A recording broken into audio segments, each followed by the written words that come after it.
ककाशी हटाके, इस नाम को तो आपने ज़रूर ही सुना होगा और भले ही आप नारुतो के फ़ैन ना हो लेकिन फिर भी इसकी इमेज तो देखी ही होगी। और आज की इस वीडियो में मैं आपको इसकी लाइफ स्टोरी के बारे में बताने वाला हूँ और ज़रूरी नहीं है कि आप नारुतो देखे हो, मैं आपको ऐसा एक्सप्लेन करूँगा कि आप ज़रूर समझ जाओगे। तो चलिए अब इस वीडियो को स्टार्ट कर देते हैं। ककाशी का जन्म हुआ था द हिडन लीफ विलेज में और एनिमे में कभी भी उसकी मॉम के बारे में कुछ रिवील नहीं किया गया।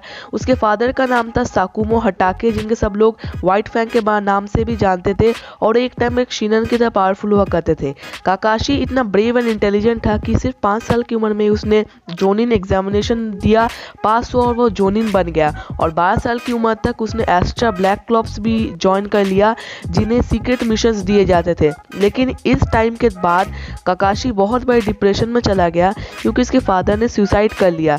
अब अगर आप बात करें कि उसके फादर ने क्यों ऐसा किया, तो हुआ यह था कि निंजा वर्ल्ड में मिशंस को सबसे ज़्यादा अहमियत दी जाती थी। उसके फादर को एक मिशन मिला था जिसके दौरान उनके एक दोस्त को बहुत बड़ी मुसीबत आ गई थी।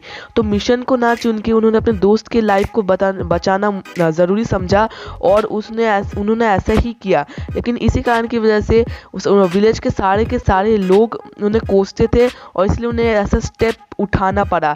लेकिन ककाशी बचपन से ही चाहता था कि वो अपने फादर की तरह ना बने। वो हर मिशन को इसलिए बहुत ही ट्रूथफुलनेस के साथ पार करता था और यही चीज़ उसको मोटिवेट करती थी कि उसके अपने पापा की तरह नहीं बनना है। एक टाइम पे तो पापा से अपना इतना हेट करने लगा कि वो कहता था कि साकुमो हटाके है कौन, वो उसके बारे में जानना ही नहीं चाहता था। और ककाशी हमेशा इसी ख्यालों में डूबा रहता कि मैं अपने फादर की तरह कभी भी नहीं बनूंगा। लेकिन इसके बाद जैसे नारुतो की टीम 7 थी, उसे उसके टीम में आई रिन और ओबिटो। अगर आपने नारुतो देखा था आप इनके बारे में जानते ही होंगे। लेकिन लास्ट में ओबिटो जो था उनकी टीम में वो मर गया, लेकिन जाते जाते उसे अपना शारिंगन उसे दे गया और कहा कि वो रिन को प्रोटेक्ट करे, क्योंकि बात ये थी कि रिन के अंदर था एक 2 टेल्ड फॉक्स और बहुत सारे लोग उसके पीछे पड़े थे। तो वो हमेशा ककाशी से ये कहती थी कि उसे मार दे वरना उसके लाइफ के साथ उसके लाइफ में भी खतरे में आ जाएगी। लेकिन वो कभी नहीं मानता था। लेकिन एक मिशन के दौरान जब बहुत फियर्स फाइट हो रही थी, ककाशी का चिडोरी उसके आर पार चली गई गलती से और इसी दौरान रिन मर गई।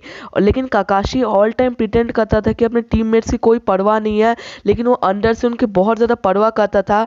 और इस टाइम पे वो काफ़ी ज़्यादा टूट गया था क्योंकि उसने अपने टीम मेंबर्स को खो दिया था और अभी तक लाइफ में उसने अपने 4 सबसे इम्पोर्टेंट लोगों को खो दिया था, जो थे अपने पापा, अपने टीम मेंबर रिन, ओबिटो और उसके ट्रेनर यानी सेंशी मिनाटो ओजुमाकी जो है नारुतो के फादर। वो उसको इसलिए खोए क्योंकि जब वो 4th होकागे थे, उन्होंने 9 टेल्ड फॉक्स को बचाते बचाते पूरे विलेज से वो मर गए थे और उस फॉक्स को अपने बेटे नारुतो के अंदर सील कर दिया, जो ही स्टोरी का मेन रूल था।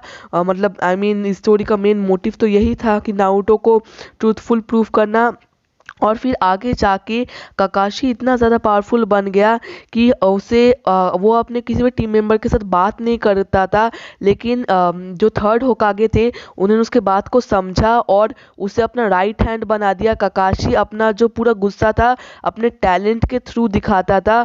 लेकिन फिर जब ओरिशिमारू ने 3rd होकागे को मार दिया और बाद में जाके मदारा उचिहा ने उसका शारिंगन खींच के ले लिया, उसके बाद वो फिर से डिप्रेशन में चला गया। लेकिन फिर भी अपने दोस्तों के बारे में जब वो सोचता था तब उसके अंदर फिर से पावर आ जाती थी। अब बस आप लोग ये सोच रहे होंगे कि मैं आपको ये कहानी क्यों सुना रहा हूँ। हम सब जानते हैं कि ककाशी के साथ क्या हुआ, लेकिन फिर भी उसके मुंह पे एक स्माइल रहती है और हमें भी इस बात से सीख लेनी चाहिए। ज़िंदगी में चाहे कुछ भी हो जाए, बस हमेशा एक स्माइल बरकरार होनी चाहिए।